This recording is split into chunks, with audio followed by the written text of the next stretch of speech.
할렐루야. 오늘 저희들 로마서 15장 15절에서부터 21절까지의 말씀으로 로마서 강의 123번째 시간 하나님의 은혜로 라는 제목으로 오늘 주일 예배의 말씀을 함께 나누도록 하겠습니다. 여러분들은 이 목사나 이 설교자가 하나님의 말씀을 전하는 이유가 뭐라고 생각이 되십니까? 하나님의 말씀을 전하면서 여러분들 안에 하나님의 무엇이 일어나기를 원하면서 이 설교를 전한다고 생각하십니까?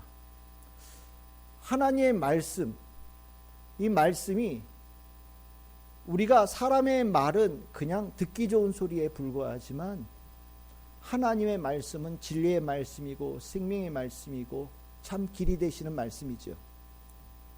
그래서 이 말씀을 듣고 믿고 따르는 자에게는 구원의 역사가 일어납니다.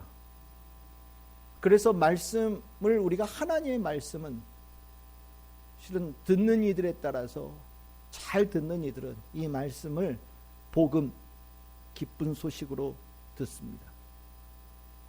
하나님의 말씀을 읽고 들어도 복음으로 듣지 못하는 이들이 참 많아요.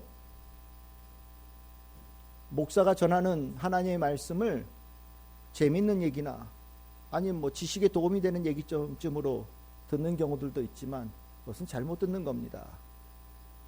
목사가 전하는 말이 좀 어눌하고 때에 따라서는 좀 많이 부족할지라도 하나님께서 설교자를 통하여 하나님의 말씀을 전하실 때에는 그 말씀 안에 생명이 있고 구원이 있고 진리가 있습니다. 그 말씀을 복음으로 들으라고 하나님께서 주시는 거예요.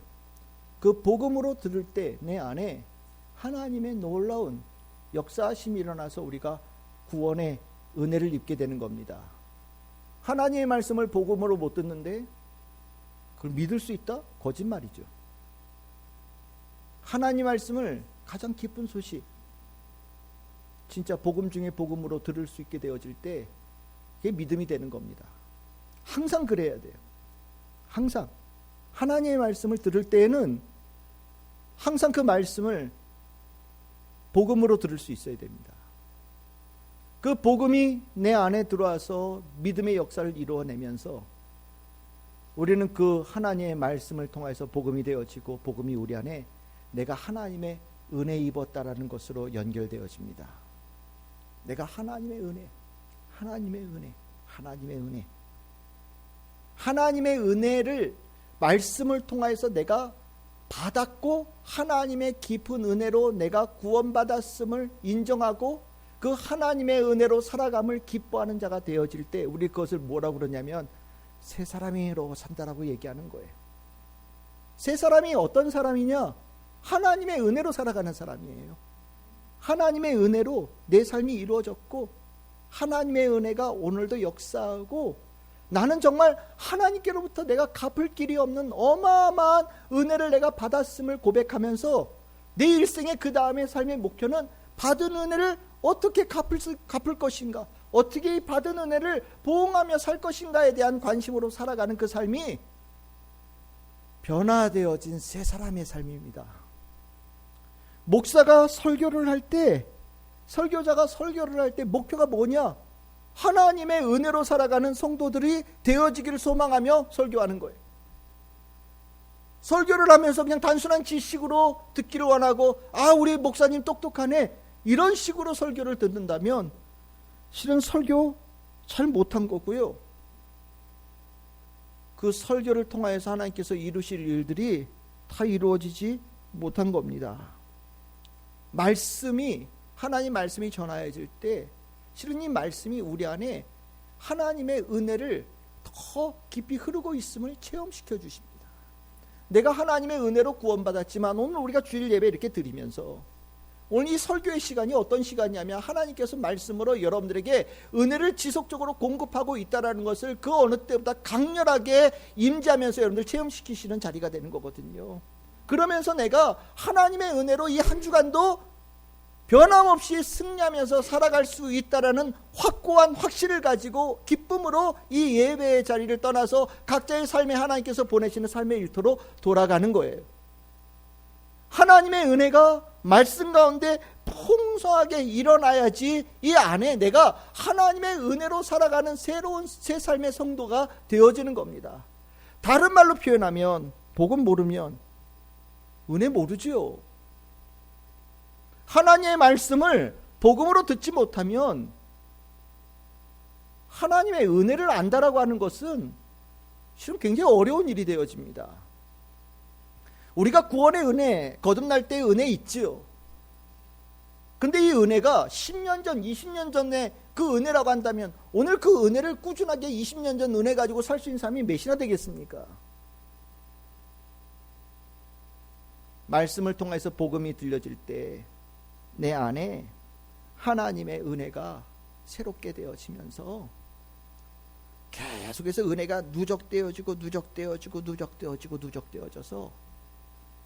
진짜 삶 전체가 더 하나님의 은혜로 완전히 덮여 있다는 것을 고백하고 하나님의 은혜로 살아가는 것을 기뻐하고 그 힘의 능력으로 살아가는 것을 바라는 자로 성도가 세워지는 것, 아마 모든 설교자들이 가지고 있는 꿈이고 바람이고 소망이지 않을까라는 생각을 갖습니다. 바울도 똑같이 그 마음으로 살았습니다. 하나님의 은혜. 바울이 복음을 전했던 이유, 바울이 복음을 전하면서 원했던 목표도 다 하나님의 은혜를 고백하는 성도를 만들기 위함입니다. 바울이 로마서 어떤 마음으로 썼을까요? 은혜로 말미암아 썼다라고 고백해요. 그리고 바울이 로마서를 쓰고 난 다음에 로마서를 읽는 성도들에게 뭘 원할까요? 하나님의 은혜를 생각하게 하고 하나님의 은혜를 더 깊이 알아가는 성도들이 되어지기를 바라며 로마서를 썼다라고 얘기합니다. 로마서 12장 3절 봅시다. 내게 주신 은혜로 말미암아 너희 각 사람에게 말하노니. 그치요? 내가 이 글을 쓰게 되어진 것이 하나님께서 주신 은혜로 말미암은 것이다. 내가 여러분에게 로마서를 쓰는 것이 하나님의 은혜로 시작되어진 것이다 라고 얘기를 합니다. 그리고 내가 이 전하는 은혜로 전하는 이 로마서를 읽으면서, 편지를 읽으면서 너희들 안에 지혜롭게 하나님의 은혜를 깊이 생각할 수 있는 일들이 일어나기를 원한다 라고 얘기합니다. 그리고 로마서 15장 15절, 그러나 내가 너희로 다시 생각나게 하려고 하나님께서 내게 주신 은혜로 말미암아 더욱 담대히 대량 너에게 썼노니 라고 얘기를 하죠. 여기도 무슨 얘기합니까? 은혜, 하나님의 은혜. 이 하나님의 은혜를 너희들에게 다시 한번 깊이 새기고 또 풍성해지기를 원한다 라고 얘기를 하면서 이 로마서 전체가 우리가 복음이라는 것에 대해서 쓴 편지라고 생각하지만 실은 바울은 그보다 훨씬 더 큰 범주에 우산을 씌워주고 있는 거예요. 그게 뭐냐? 하나님의 은혜다. 이 로마서 편지를 다 읽었냐? 그러면 무엇을 깨달아야 되느냐? 내가 하나님께 은혜 받은 사람이구나. 또 하나님의 은혜 받은 사람으로 살아야 되겠구나.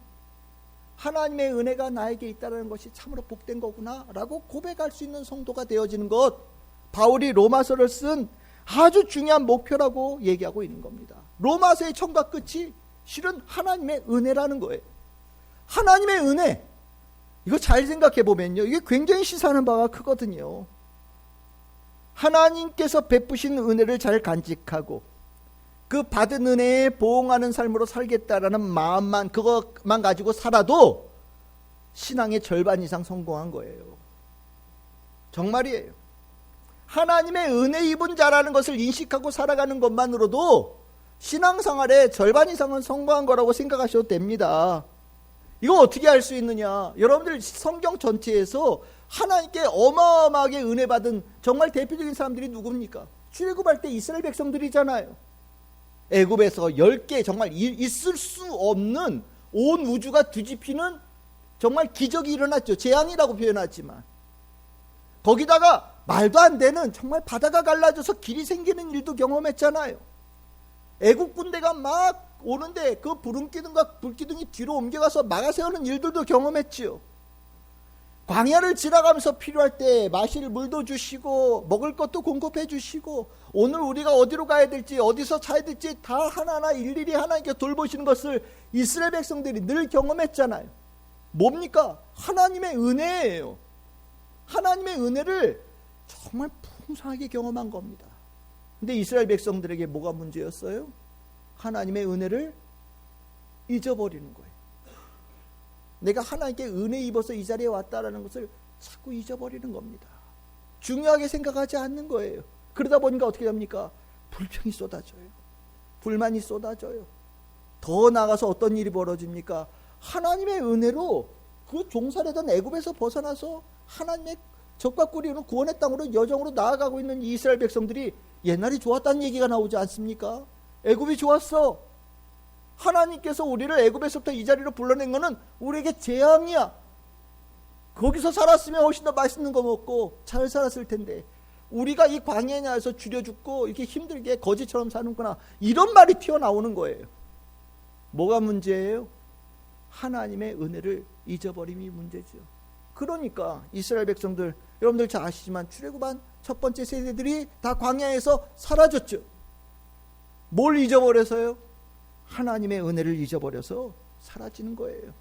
전 그래서 하나님의 은혜만 기억해도 신앙생활 절반 이상이 성공이다 라고 생각을 합니다.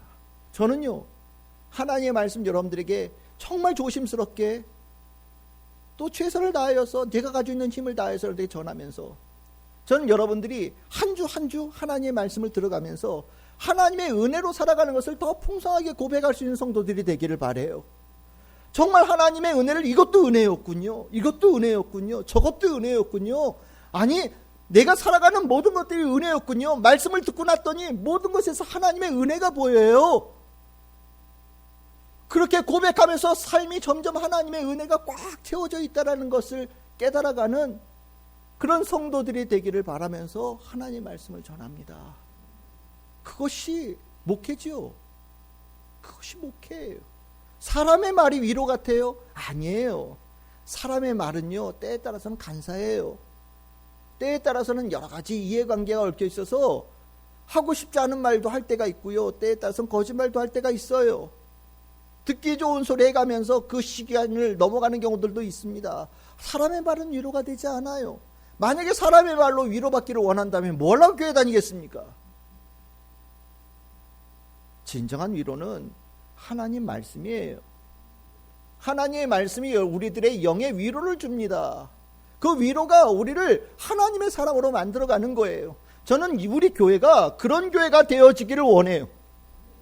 하나님의 말씀으로 위로받아서 하나님의 은혜를 제대로 고백하는 그런 교회, 그런 성도들이 되어지기를 저는 간절히 소망합니다. 저는 오늘 여러분들에게 하나님의 은혜가 이렇게 중요하다는 것을 여러분들이 깨달았으니, 하나님의 은혜로 살아가는 성도들은 도대체 어떻게 살아가는가, 아마 여러분들이 궁금하다는 생각이 들지 몰라요. 하나님의 은혜가 그렇게 중요해요. 그러면 하나님의 은혜로 살아가는 사람은 도대체 어떻게 살아가지? 하나님의 은혜로 살아가는 사람들은 도대체 성도는 어떻게 살아가는 거야? 궁금할 거라는 생각이 들었어요. 그런데 바울이요, 참 중요한 인물이에요. 예수님은 하나님이시잖아요. 예수님은요, 하나님이시란 말이죠. 하나님은 우리랑 차원이 달라요. 예수님께서 육신을 입고 이 땅에 오셨지만, 예수님은 우리와 똑같은 몸을 입고 오셨지만 우리랑 차원이 다른 분이에요. 우린 예수님의 발끝도 못 가요. 발끝이 뭐예요? 그런데 바울은 다르잖아요. 바울은 예수의 복음을 전하고 예수의 복음을 믿는 우리랑 똑같은 사람이란 말이죠. 물론 그는 위대한 사도예요. 위대한 사도지만 바울은 그래도 사람이란 말이에요. 즉 바울에게 우리가 봐야 될 게 뭐냐면, 복음, 예수 그리스도를 믿는 자의 모델을 보는 거예요. 모범을 봐야 되는 거예요. 바울은 그 역할을 하는 데에 최선을 다했어요. 그것이 하나님께서, 예수님께서 바울에게 맡기신 그의 삶의 사명이었거든요. 오늘 이 바울이 로마서를 이렇게 쭉 쓰고 난 다음에 실은 이 하나님의 은혜로 살아가는 사람들이 어떻게 살아가는 것인가에 대해서 자기 얘기를 적어놓고 있어요. 자기 얘기를. 그게 로마서 15장에 나오거든요. 오늘 읽었던 본문에 나와요. 그게 제가 보니까 3가지예요. 하나님의 은혜로 사는 사람은 이렇게 산다. 바울의 모델 3가지. 첫 번째가 뭐냐면 행복한 하나님의 일꾼으로 산다. 두 번째는 제사장의 직분에 맞는 책임감을 가진 자로 산다. 세 번째는 성령의 능력에 순종하며 산다. 이 세 가지예요. 바울이 오늘 읽었던 본문에 로마서에 이제 자기가 해야 된 얘기 다 끝내고 부록처럼 뒤에 이렇게 적혀 있는 이 부분에서 자기 얘기를 하면서 실은 이 자기 얘기를 왜 했나라고 처음에는 생각을 했었는데 보니까 하나님의 은혜로 사는 사람은 이렇게 산다라는 모델을 우리에게 가르쳐 주기 위해서 이 얘기를 쓴 거예요. 우리가 전에도 이 말씀 나눴는데 오늘 조금 다른 관점에서 이 얘기를 좀 봤으면 좋겠어요. 하나님의 은혜로 사는 사람 첫 번째 모습이 어떤 거라고요? 행복한 하나님의 일꾼으로 살아요. 로마서 15장 16절입니다. 그리스도 예수의 일꾼이 되어서 산다라고 얘기합니다. 일꾼, 우리 일꾼 그러면 뭐라고 그래요? 좀 이렇게 하찮아 보이고 비천해 보이는 그런 사람들을 보통 일꾼이라고 표현하죠. 그런데 잘 생각해 보면 누구의 일꾼이냐에 따라서 완전히 다르죠. 네, 누구의 일꾼이냐? 여러분들 저 우리나라에 있는 장관들도 일꾼이에요. 근데 임명한 사람이 대통령이니까 대단해 보이는 거잖아요. 이게 예수 그리스도의 일꾼이라고 표현돼. 일꾼에 표현하면 별거 없는 것처럼 보이지만 임명한 분이 누구세요? 예수 그리스도 하나님이 임명하셨단 말이죠. 대통령이 직접 임명한 사람도 저렇게 대단한 대접을 받고 존귀한 자인데 하나님께서 임명하신 일꾼이라고 한다면 얼마나 중요한 역할을 하고 존귀한 자가 되겠습니까? 실은 하나님의 은혜를 알고 나면요, 하나님의 맡기신 그 일에 대해서 실은 이 생각이 달라져요. 내가 하나님의 은혜로 살아가고 있다는 것을 깨닫게 되어지면 하나님의 맡기신 일의 존귀함을 알고요, 그 일을 할 때에 기쁜 마음으로 행복한 마음으로 일한 겁니다. 이게 굉장히 중요한 표식이에요. 여러분들 하나님의 은혜 안에 있을 때는 행복한 일이 된다는 얘기 무슨 소리겠습니까? 반대로 얘기하면 하나님의 은혜를 제대로 누리지 못하고 고백하지 못하면서 하나님의 일 하겠다고 나서면요, 얼마 안 가서 불평 쏟아져요. 얼마 안 가서 이 안에서 입이 거칠어지고 입이 더러워진단 말이죠. 그 마음에 기쁨이 없어요. 이 마음이 하나님의 일을 하는데 손과 발은 하나님의 일하는 것 같은데 속은요 지옥 같아요. 하나님의 은혜 없이 일하면 그런 일이 벌어지는 거예요. 여러분들 바울, 우리가 일이 어떠냐에 따라서 다른 거 아닌가요? 누가 얘기할지 몰라요. 뭐 좋은 일이 있잖아요. 좀 힘든 일도 있고요. 좋은 일 하면 행복하겠죠. 좀 힘든 일 하면 불행하다고 느껴지지 않겠어요? 그게 차이 아닙니까? 아니에요. 일하고 상관없는 거예요. 바울은요, 자기의 삶에 대해서 아주, 여러분들 이 말씀 꼭 기억하시길 바래요. 얼마나 자기가 고생했는지를 고린도후서 6장 4절에서 10절에 적고 있어요. 고린도후서 6장 4절 10절에 쭉 보시면 내가 모든 일에 하나님의 일꾼이 되어져서 내가 무슨 일을 경험했는지 쫙 적어주고 있거든요. 한마디로 얘기하면 고생 중에 고생 중에 고생 중에 고생했다. 그런데 그렇게 고생했지만 실은 바울은 그 일 때문에 불행하다고 생각했느냐? 아니라는 거예요. 아니라는 거예요. 이게 중요한 거예요. 나는 그 일을 하는 게 너무 기뻤어. 고난은 고난, 세상 사람들이 볼 때는 정말 고생한다라고 생각하고 나를 볼지 모르겠는데 나는 하나님의 일을 하면서 너무너무 행복했어 라고 얘기를 하고 있어요. 그러면 남들이 다 보더라도 고생이 될 만한 일을 바울은 어찌하여서 행복하다고 얘기하면서 하나님의 일을 했을까? 그 앞에, 바로 앞에 힌트가 있어요. 고린도 후서 6장 1절에서 2절입니다. 우리 같이 한번 읽어보겠습니다. 시작. 우리가 하나님과 함께 일하는 자로서 너희를 권하노니 하나님의 은혜를 헛되이 받지 말라. 이르시되 내가 은혜 베풀 때에 너에게 듣고 구원의 날에 너를 도왔다 하셨으니 보라 지금은 은혜 받을 만한 때요 보라 지금은 구원의 날이로다. 아멘. 은혜라는 단어가 몇 번이 나옵니까? 하나님의 일을 하면서, 그 힘든 일을 하나님의 일을 하면서 행복하게 하나님의 일꾼으로 살 수 있었던 이유가 뭐냐면 하나님의 은혜 안에 있다라는 것을 바울이 심령에 늘 가지고 있었기 때문이에요. 하나님의 은혜가 확실하게 표현되어지는 것이 하나님의 일을 행복하게 하느냐 아니면 그 마음의 불평을 가지고 하느냐로 분명하게 갈려진다는 것을 보여주는 겁니다.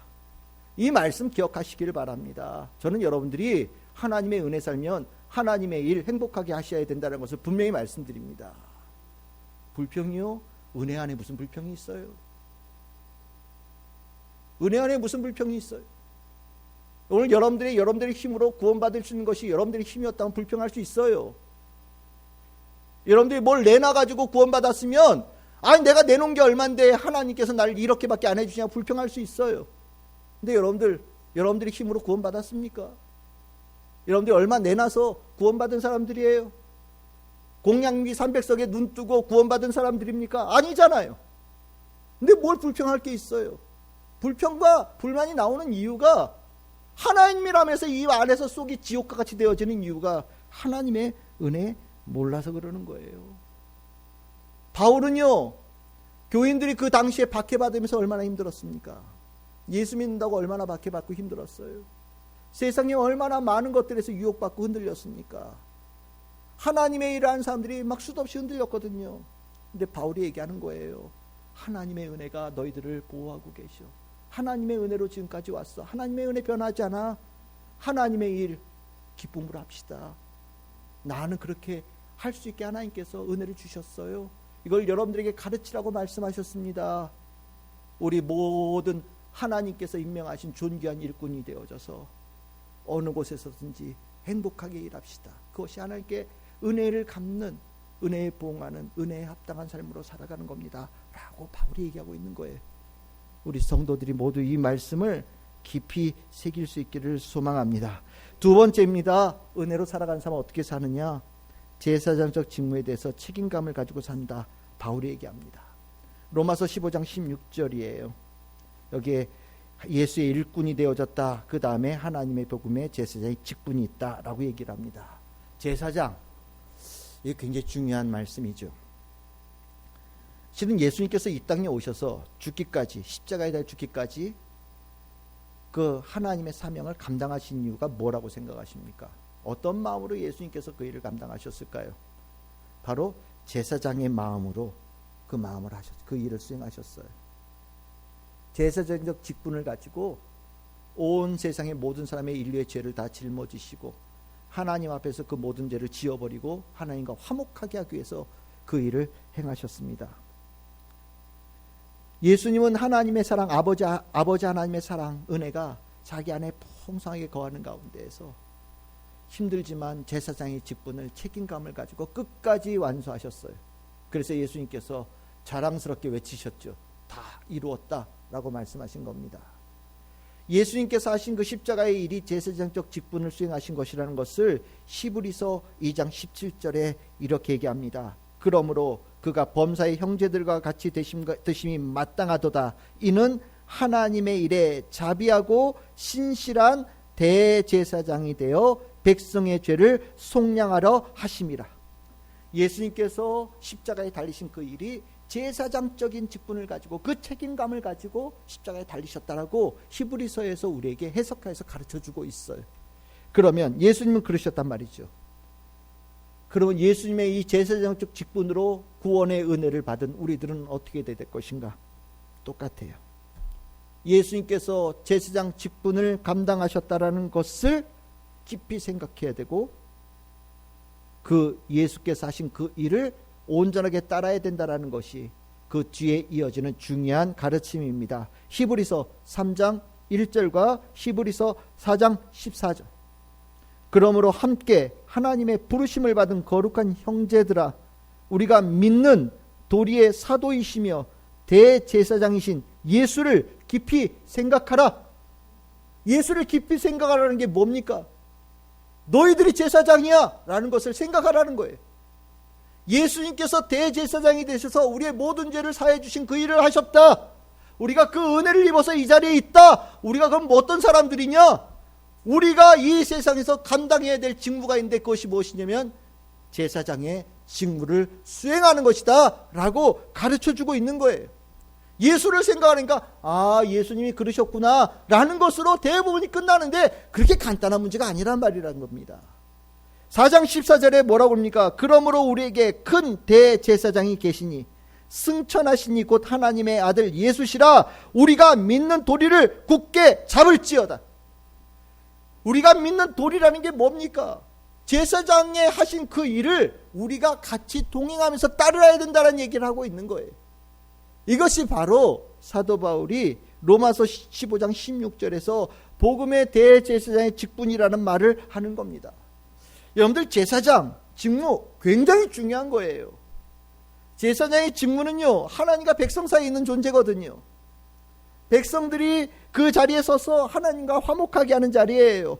그 제사는 그 화목하게 하는 중요한 절차고요, 예식입니다. 제사장은요, 그 예식의 절차를 통하여서 죄 있는 자들, 죄 때문에 하나님 앞에 나오지 못하는 자들, 죄로 인하여서 하나님께 징계받을 자들을 죄를 지워주고 사라지게 하고 하나님 앞에 용서받을 수 있는 자로 만드는 일들이 제사장이 하는 거예요. 굉장히 중요한 사람이란 말이죠. 그래서 여러분들 모세오경 출애굽기 뭐 이런 데 보시면 제사장의 옷에 대해서 어마어마하게 길게 적고 있어요. 머리서부터 발끝까지. 머리에 뭐 띠고, 옷은 뭐 겉옷은 어떻게 입고 속옷은 어떻게 입고 뭐 말끝에 장식까지 해서 아주 촘촘하게 얘기를 하고 있단 말이죠. 아름다운 옷을 지어서 제사장에게 입혀요. 누가요? 백성들이요. 왜 입혀요? 당신이 맡은 일이 중요하다라는 것을 그 옷을 입히면서 고백하는 거예요. 우리가 예수 그리스도로 은혜를 받았다는 것이 무엇이냐면 여러분들에게 하나님께서 옷을 입혀주셨다는 거거든요. 제사장의 옷을 여러분들에게 입혀주셨다는 거예요. 정말 아름답고 귀한 옷을 우리에게 입혀주시고 한마디로 얘기하면 그 옷값 파야 된다라고 얘기하시는 거예요. 우리가 안 보이죠. 안 보이죠. 안 보이죠. 육신의 눈으로는 보이지 않아요. 근데 이 제사장의 직무는요, 이 속에 있어요. 하나님의 은혜를 고백하면 이 안에 내가 제사장의 아름다운 옷을 입고 해야 될 일을 해야 될 일이 있는 사람이라는 것을 이 심령에 새기고 사는 겁니다. 제사장은 그 옷을 입을 때마다 내가 얼마나 중요한 직무를 하고 있는지 스스로 인식하는 거예요. 하나님의 은혜를 안다고요? 책임감이 있는 거예요. 제사장이 했다 안 했다 합니까? 여러분들, 제사장 그 옷 입고요, 이 옷 입을 땐 좋죠. 여러분, 성경에 많이 나오잖아요. 제사장들 제대로 일을 안 하면 어떻게 됩니까? 바로 죽어요. 하나님께서 그 옷을 입히실 때 거룩하게 구별해서 입히셨단 말이죠. 맞아요. 그 옷을 입을 때 굉장히 대단한 은혜를 입은 거예요. 맞아요. 굉장한 은혜를 입은 거예요. 근데 옷을 입고 나면요, 그 직무를 책임감을 가지고 수행해야 돼요. 은혜를 아는 사람은 그 책임감이 있다는 것을 알아요. 우리가 정말로 우리가 그 옷을 입고 산다는 걸 자꾸 잊어버려요. 여러분들 다 직분 받았잖아요. 직분 받은 성도들 있죠. 직분이 뭡니까? 옷 입는 거예요. 옷을 입은 거예요. 하나님의 은혜를 안에 속에 살아가면 이 하나님께서 직분의 옷에 그 옷을 봐요. 책임감을 가지고 그 일을 하나님께 은혜 받은 사람으로서 한다라는 겁니다. 근데 하나님의 은혜를 모르면 직분 받을 땐 좋죠. 그런데 책임감이 없어요. 은혜 모르는 겁니다. 아무리 뭐라고 수만 마디로 자기를 변명할지라도 하나님의 은혜 모르는 거예요. 하나님의 은혜 앞에서 뭐가 이유가 될 게 있어요? 아무것도 이유 될 게 없어요. 바울은요, 하나님의 은혜 살면서 제사의 직무를 책임감을 가지고 수행했다고 얘기를 합니다.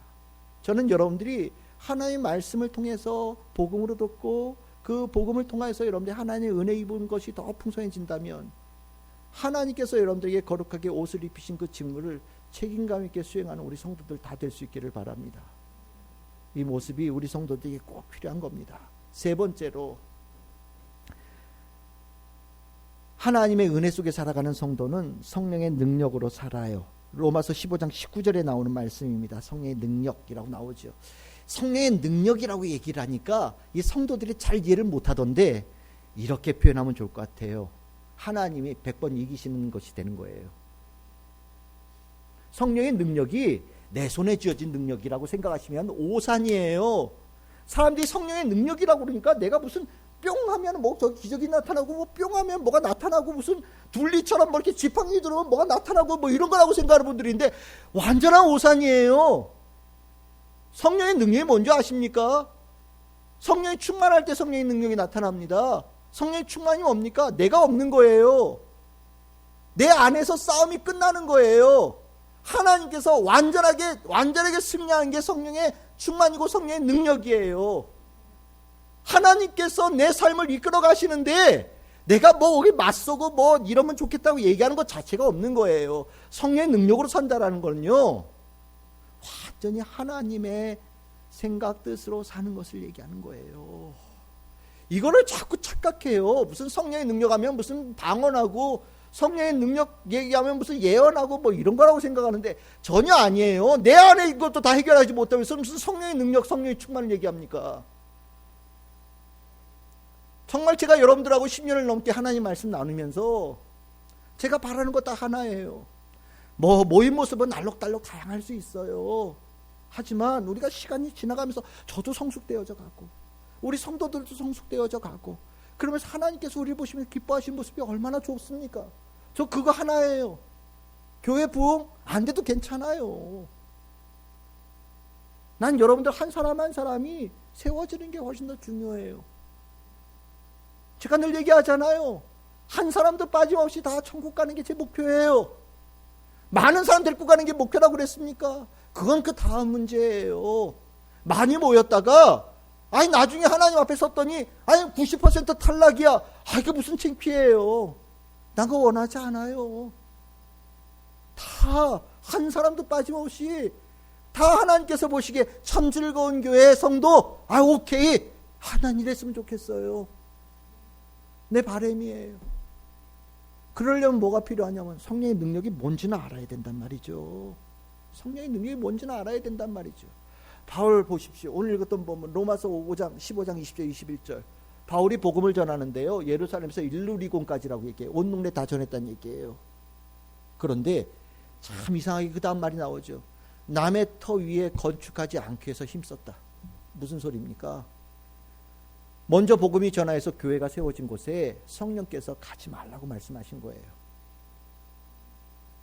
이 말씀에 대해서 여러 가지로 해석을 하거든요. 근데 실은 이 말씀을 오늘 이 하나님의 은혜라는 관점에서 이해를 하니까 이해가 돼요. 아, 바울이 얼마나 복음을 전하고 싶었겠어요. 예루살렘에서 일루리곤까지, 아니 우리말로 표현하면 땅끝까지 지구 끝까지 다 가고 싶다라는 게 바울의 마음이에요. 예? 복음 듣기 싫어가지고 막 돌로 치는 동네 다니다가 교회 세워져 있는 데 가서 정말 귀를 쫑긋하고 눈을 동그랗게 뜨고 하나님 말씀 듣기를 원하는 사람들이 보여있는 데 가서 설교 얼마나 하고 싶겠어요. 근데 하나님께서 성령께서 얘야 거긴 가지마, 바울아 거긴 가지 말거라 라고 딱 얘기를 할 때 바울이 어떻게 했다고요? 그것을 받아들이기 위해서 뭐 했다고요? 힘썼다라고 얘기를 해요. 힘썼다.